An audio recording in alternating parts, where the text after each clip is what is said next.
We can pay her half your salary, Brian laughed, leaning back in his chair. It's just business, Aurora. Nothing personal. I stared at him across his desk, the birthday card my colleagues had signed for me just hours earlier still tucked in my purse. The shock must have been evident on my face because he quickly continued. Look, Heather's been here 6 months now. You've trained her well. The pharmaceutical database system is running smoothly, and frankly, we don't need two people doing one job. Heather knows the basics, I said slowly, trying to keep my voice steady. But she doesn't understand the integration points, the system architecture, double quotes. Brian waved his hand dismissively. All documented in your process manuals, right? That's what I pay you for. Besides, young talent brings fresh perspectives. The industry's evolving. My name is Aurora Chen, 41 years old, and until 5 minutes ago, I was the Senior Database Integration Specialist at Medisync Pharmaceutical Services. For 3 years, I'd designed and maintained the complex system that tracked drug trials across multiple platforms, connecting research data with regulatory submission requirements for pharmaceutical companies across the country.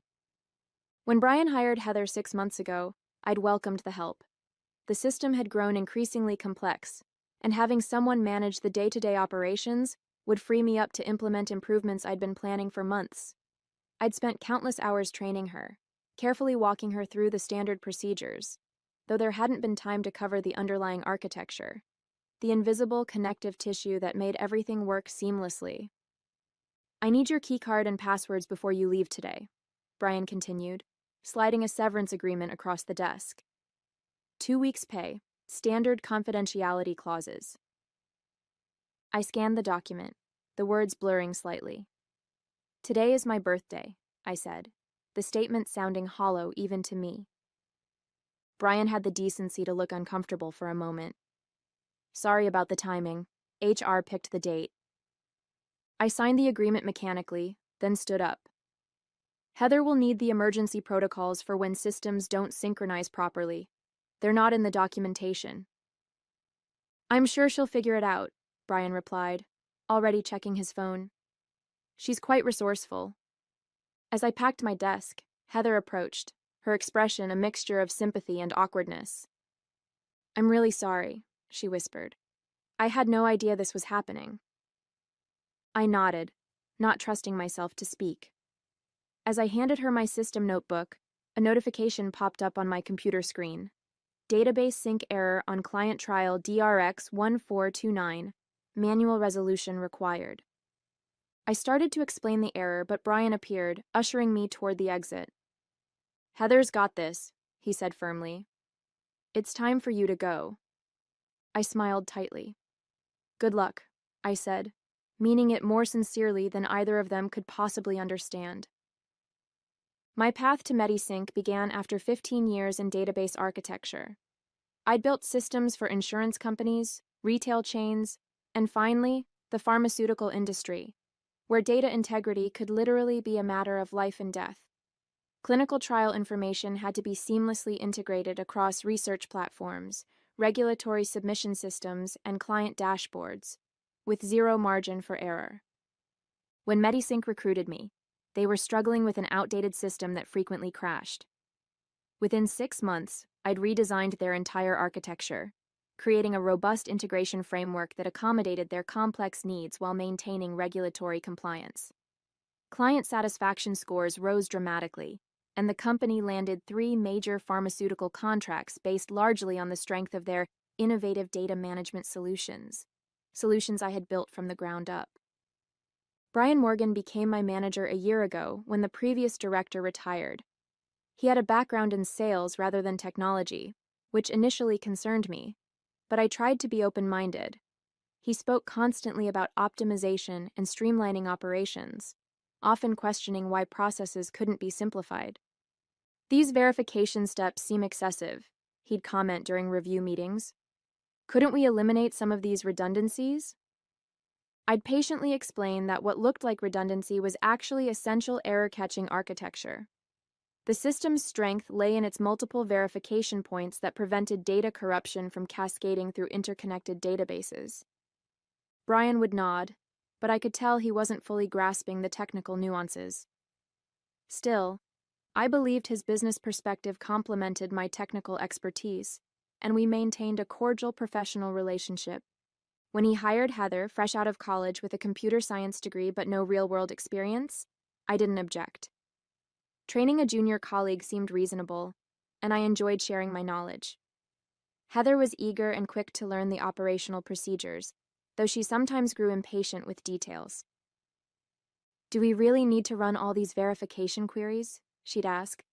"It adds an hour to the process." "That hour prevents weeks of potential disaster recovery," I'd explain. "The system is more fragile than it appears." In recent weeks, I'd noticed Brian and Heather in frequent private meetings. I assumed they were discussing her professional development, perhaps planning to expand her responsibilities. I even prepared additional training materials, anticipating that she might take over some of my routine tasks. What I didn't anticipate was becoming completely expendable. In retrospect, the signs were there. Brian's increasing questions about whether my processes could be streamlined, his interest in detailed documentation, the gradual exclusion from strategic meetings. But I'd been too focused on improving the system and training my replacement to see what was happening. The morning after my unceremonious termination, I woke to a string of LinkedIn notifications. News of my departure had apparently spread quickly through professional circles. 3 former colleagues had sent messages expressing shock and asking if I was looking for new opportunities. I spent the day updating my resume and researching positions, trying to focus on the future rather than dwelling on the humiliation of being escorted from the building on my birthday. By evening, I'd lined up 2 promising interviews for later in the week. The pharmaceutical data integration field was specialized enough that experienced architects were always in demand. My phone rang just after dinner. It was Jacob, a developer from my former team at Medisync. "Aurora, I know you probably don't want to talk about work, but I'm stuck on something," he said, his voice tight with stress. "The DRX 1429 trial database is showing inconsistencies after the routine Sunday update. I've tried everything in your documentation, but nothing's working." I remembered the error notification I'd seen just before leaving. "Did you run the verification sequence on the secondary tables?" I asked. "Yes, but the systems aren't reconciling. Heather said to just force an override, but that doesn't seem right." I winced. "Definitely don't do that. It could corrupt the entire trial dataset." "That's what I thought," Jacob sighed. "I told Brian we should call you, but he said we needed to handle it internally." After providing some guidance, careful not to violate the confidentiality agreement I'd signed, I hung up, feeling a curious mix of vindication and concern. The system I'd built was intricate, with carefully designed fail-safes and interconnection points that weren't immediately obvious, without understanding the underlying architecture. 2 more calls came in that evening from different team members, each describing escalating problems. Apparently, Heather had indeed attempted to force an override, which had triggered cascading errors across multiple client databases.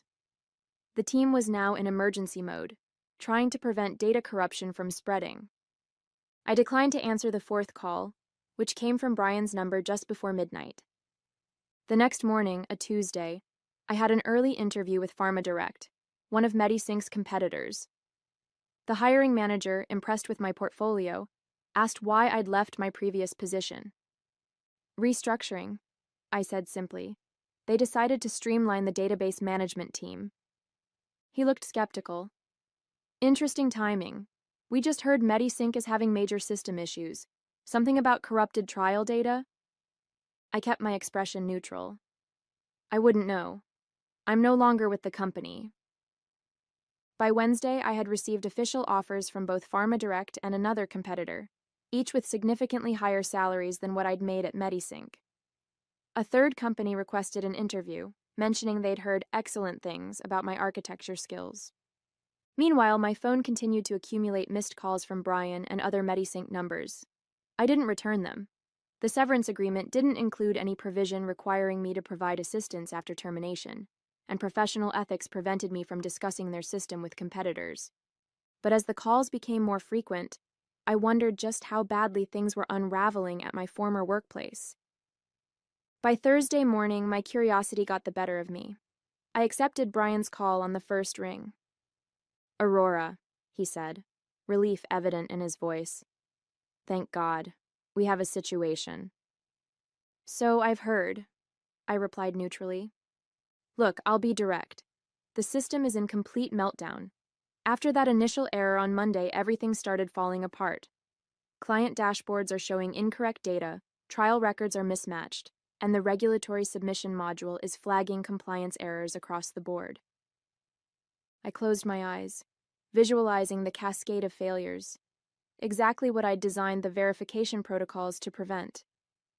"Brian, I signed a severance agreement. I'm no longer an employee." "I understand that," he said quickly. "We'd bring you back as a consultant. Name your rate. We just need you to fix this." The offer was tempting, not for the money, but for the satisfaction of being proven right. However, I knew better than to rush into anything. "I'd need full system access and complete autonomy to implement solutions," I said. "Absolutely," Brian agreed immediately. "Whatever you need. I'll think about it and get back to you this afternoon." After hanging up, I called Jacob for an unofficial assessment of the situation. His description confirmed my suspicions. Heather had implemented emergency fixes that had only worsened the problems, not understanding how each system interconnected with the others. "It's bad, Aurora," Jacob said quietly. "Pharmadyne is threatening to pull their contract. That's 30% of the company's revenue. And there's talk about potential legal action if trial data has been compromised." I spent the morning weighing my options. The professional part of me wanted to rescue the system I'd built. The human part of me felt a certain satisfaction in Brian's desperation.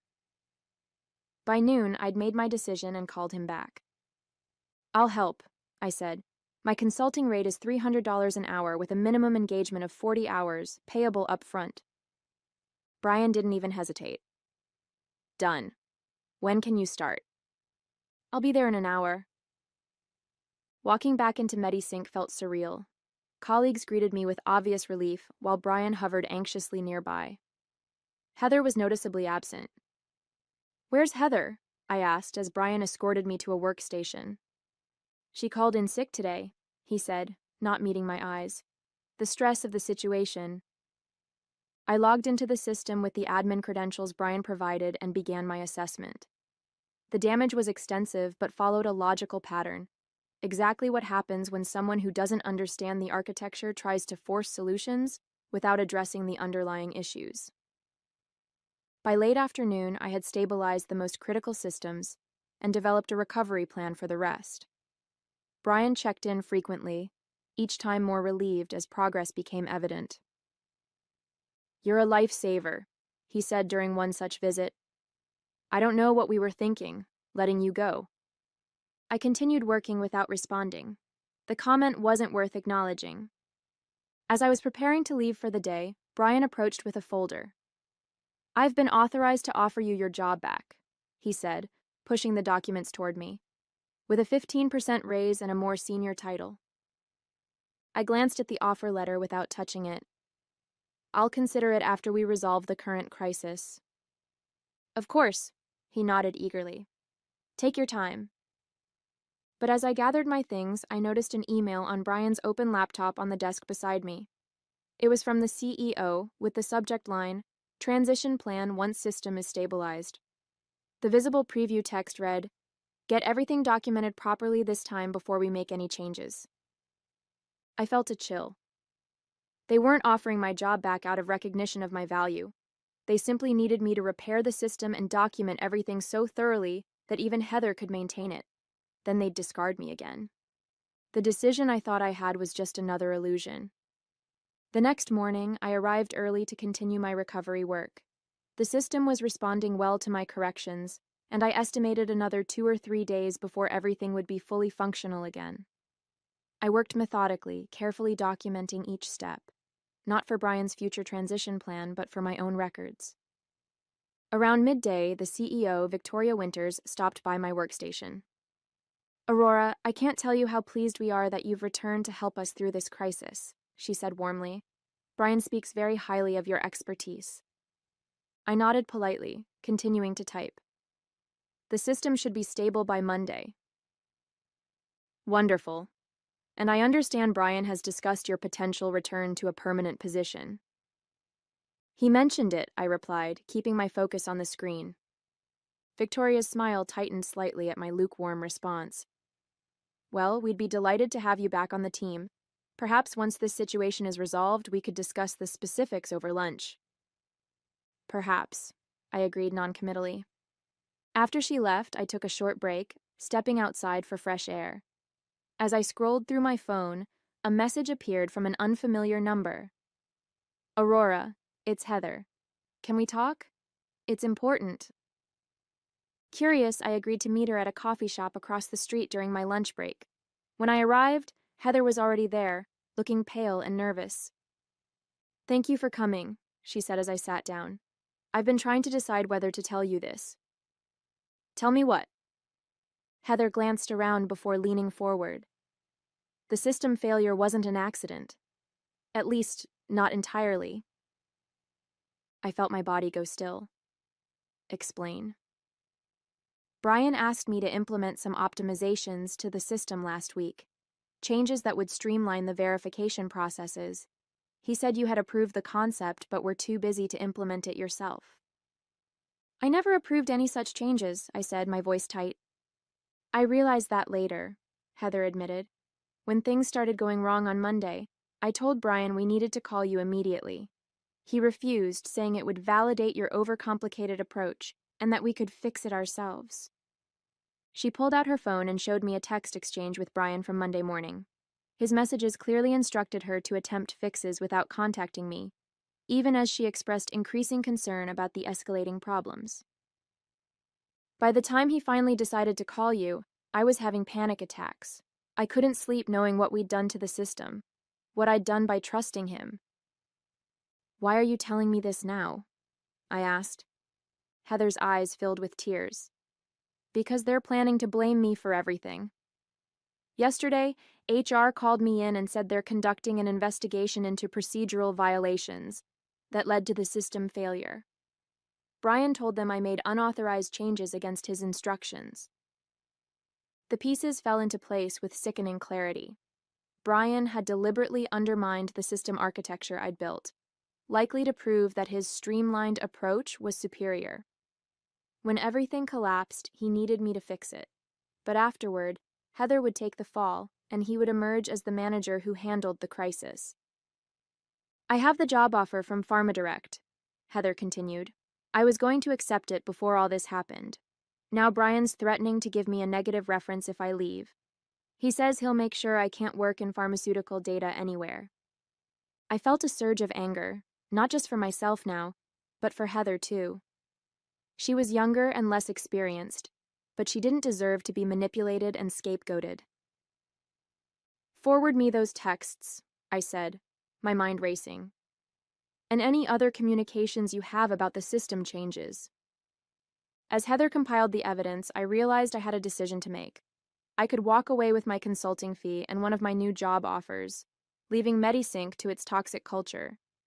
Or I could take action that might help Heather and perhaps other employees, while exposing Brian's sabotage. The choice was obvious. Back at Medisync, I continued the recovery work with renewed purpose. While my hands fixed the technical issues, my mind developed a different kind of solution. What I needed was irrefutable evidence of Brian's deliberate actions, evidence that couldn't be dismissed as a misunderstanding or technical confusion. I recalled something Jacob had mentioned. All system changes were automatically logged on a secure server for regulatory compliance purposes. Those logs would show exactly who had authorized the optimizations and when they were implemented. During a moment when the office was mostly empty, I accessed the compliance server and found what I was looking for. The logs clearly showed Brian had used his administrative override to approve significant changes to the verification protocols, changes that directly contradicted the system architecture documentation. Most damning of all, he had backdated the approval to make it appear these changes had been pending for weeks, implying my tacit acceptance. I downloaded the logs to a secure drive and then sent myself an encrypted email with the files attached. For good measure, I took screenshots showing the timestamps of the original changes versus the backdated approvals. Now I needed to understand who else was involved. Had Victoria known about Brian's plan to sabotage the system, or was she merely complicit in using the crisis as an opportunity to rehire me temporarily? The answer came unexpectedly when Brian's calendar notification popped up on his laptop during our afternoon status meeting. Discuss AC transition plan with VW, 4:30 p.m. I need a bit more time on the regulatory module, I told Brian. Probably another hour. You go ahead to your meeting. Once he left, I quickly finished my work on the system, then set up one final safety measure, a hidden diagnostic tool that would alert me to any unauthorized changes to the core architecture, sending notifications directly to my personal email. It wasn't technically part of my consulting agreement, but I justified it as professional due diligence. At 5:15 p.m., I packed up my things and prepared to leave for the weekend. The system was now 80% recovered, with only minor issues remaining that I could resolve remotely. As I passed the conference room, I heard Brian's voice rising in frustration. But she's fixing everything. Can't we at least wait until Monday before? Victoria's response was cool and clear. The decision is made. Once she submits the final documentation, we thank her for her consulting work and proceed with the transition to the simplified architecture. Heather was just a trial run. We've already identified another junior developer who can maintain the streamlined system at an even lower salary point. And if it fails again?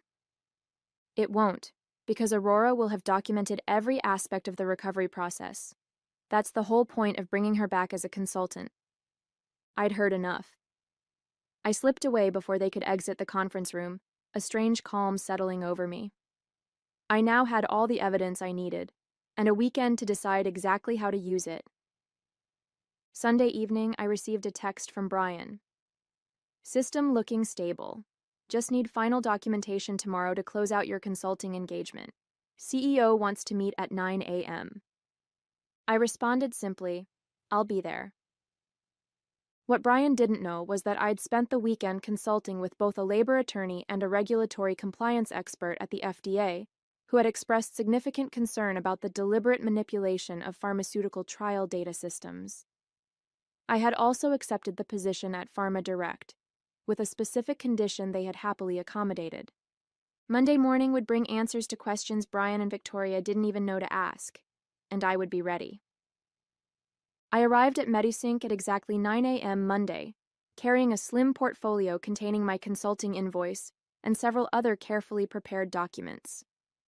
Victoria's executive assistant showed me into the conference room, where Victoria, Brian, and two people I didn't recognize, a woman in a severe suit and a nervous-looking man with a legal pad, were already seated. Aurora, thank you for coming, Victoria began with practiced warmth. This is Patricia from HR and Jonathan from Legal. They're here to formalize the conclusion of your consulting engagement. I smiled pleasantly. How convenient. I've brought some documentation that requires legal review as well. Before anyone could respond, the conference room door opened again. Jacob entered, followed by Heather and two men in dark suits who definitely weren't Medisync employees. What is the meaning of this? Victoria demanded, half rising from her chair. I invited a few additional participants, I said calmly. Jacob and Heather have first-hand knowledge relevant to our discussion, and these gentlemen are from the FDA's Office of Regulatory Compliance. They're very interested in the events of the past week. The color drained from Brian's face. The FDA? This is an internal company matter. Actually, one of the agents interrupted, deliberate tampering with systems that manage pharmaceutical trial data falls squarely within our jurisdiction. Ms. Chen contacted our office with evidence suggesting serious compliance violations. I opened my portfolio and distributed copies of a comprehensive report detailing the system architecture, the unauthorized changes, the attempted cover-up, and the impact on client data integrity. The final page contained my sworn statement and signature. This constitutes my final documentation as requested, I said. sliding the original across to Victoria. I've also accepted a position with PharmaDirect starting tomorrow. My first assignment is implementing a rescue plan for all MediSync clients who wish to transfer their data to a more stable platform. Victoria's composure finally cracked. You can't do this. Those clients are under contract. Contracts with specific performance guarantees regarding data integrity, I corrected her. Guarantees you've breached. My attorney has already reviewed the relevant clauses. The FDA agents began asking pointed questions about change management protocols and verification procedures. As the interrogation continued, I quietly excused myself, nodding to Jacob and Heather. My work here was finished. 6 months later, I sat in my new corner office at PharmaDirect, reviewing the quarterly performance report. The transition of former MediSync clients had gone remarkably smoothly, thanks in part to Jacob and Heather, who had both joined me at the new company. The industry newsletter on my desk contained a small item noting that MediSync had been acquired by a larger competitor after experiencing significant client attrition and regulatory challenges. Brian and Victoria had both pursued other opportunities, following an FDA investigation into data integrity violations. My phone buzzed with a calendar reminder, a video meeting with our newest pharmaceutical client, formerly MediSync's largest account. Their research director had specifically requested that I oversee their data architecture personally, citing my exceptional reputation for system integrity. As I prepared for the call, Heather knocked on my doorframe.